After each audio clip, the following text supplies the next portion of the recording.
Praise God. Hallelujah po.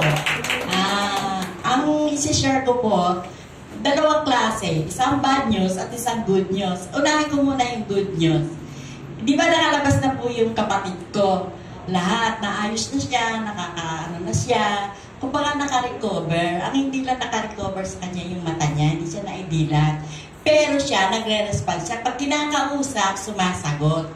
Ngayon, nung umuwi na siya sa bahay, tuwan-tuwa talaga kami. Kasi talagang nagtagumpay talaga ang prayer namin. Ang prayer natin lahat. Naunahan na si ni Pastor Dean. Parang wala talagang makasigit.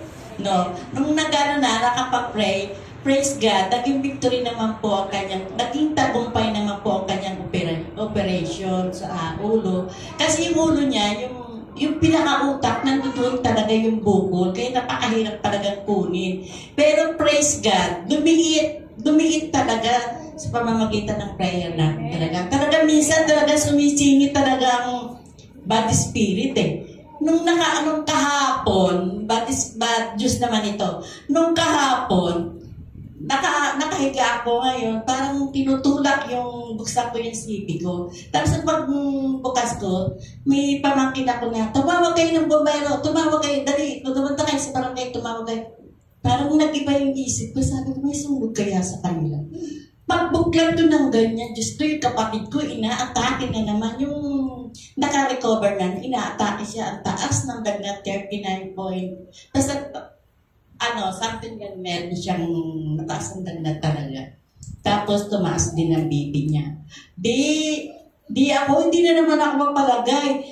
Anxiety na naman ako, tumaas na naman yung bibi ko, 200 talaga, over 100. Talaga, kinalma ko talaga yung sarili ko. Lord, sabi ko, tulungan mo ako. Tapos nag-cast out agad ako, in Jesus' name, wala kang karapatan sa akin. Lumayas ka rito, in Jesus' name. Sabi ko gano'n. Siyempre, pag tayo nag-cast out ng ganyan, may gagawin naman tayo.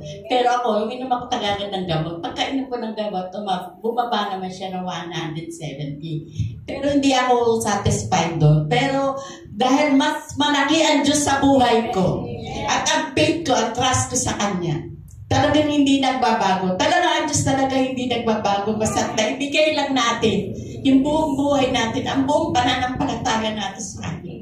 Kasi sabi ko, Lord, kalooban mo talaga ang buhay namin. Hawak mo ang buhay namin. Pero Lord, ikaw po ang bahala. Ikaw na po ang bahala kung ano po ang inyong gusto, Panginoon. Kung anong nais mo sa amin. Ngayon, kung gusto mo pang buhayin ng kapatid ko, huwag mo naman siyang pahirapan. Ngayon, sabi ko nga ganun. Pero ngayon, hanggang ngayon, hindi ako nagbubugas ng sipi. Kasi ayaw ko nga sumpungin ako ng ngayon. Meron talaga akong anxiety. Talaga. Pag nakakarating sa akin ng hindi magandang balita, tumataas talaga yung bibig ko. Hindi ko malaman kung bakit. Talagang ninenervous ako, tsaka nalalamig ang buong katawan. Dahil mabuti na lang po, salamat na lang po sa Diyos dahil nakakilala ako ng Diyos. Kung hindi ko siya nakilala, ano na kaya mangyayari sa akin? Siguro, wala na talaga. Talaga, Lord, talaga napapasalamat ako. Kung ano man po, Panginoon, ang naging pagsubok sa buhay namin. Talagang nakasentro pa rin ako sa iyo, Lord. Alam po, ang Diyos ay buhay. Ang Diyos ay forever talagang buhay. Walang hanggang talagang habag niya. Walang hanggang ang awa niya. Kaya doon na lang ako nagbibigay ng kalakasan sa Kanya. Nagbibigay ng lakas sa aming mga pamangkin ko. Nagbibigay siya ng kalakasan sa amin. Dahil dumipensa na kami kay Lord eh. Siya na lang talaga ang pag-asa namin. Hindi na kami talaga aasa sa iba kung ano pa. Kasi marami na siyang binigay na favor sa amin. Kagaya ng bili na sa hospital, $500,000 yung naging nila. Pero praise God talaga, purihin talaga ang Diyos na nag-zero balance sila. Ito na naman po, sabi ko ganun, Lord, ikaw na po. Thy will be done, Lord God. Dahil hindi ka namin pwedeng pangunahan kung anong nais mo. Pero nandito pa rin kami sa iyo, Lord. Maglilingkod pa rin ako. Kahit po tumaas ang bibi ko, maglilingkod pa rin ako sa inyo, Lord. Wala akong sawang paglilingkodan kita, Lord God. Kasi kung doon tayo nagbabattle talaga, doon sa pagsubok doon talaga tayo pinatatatak niya Doon talaga tayo na nakikita na talaga natin ng Diyos kung paano kumilos yung buhay natin sa Kanya eh. Talaga purihin talaga ang Diyos. Glory to God, Jesus. Lord, thank you po sa mga lahat ng mga biyayang binigay mo sa amin. Thank you, God.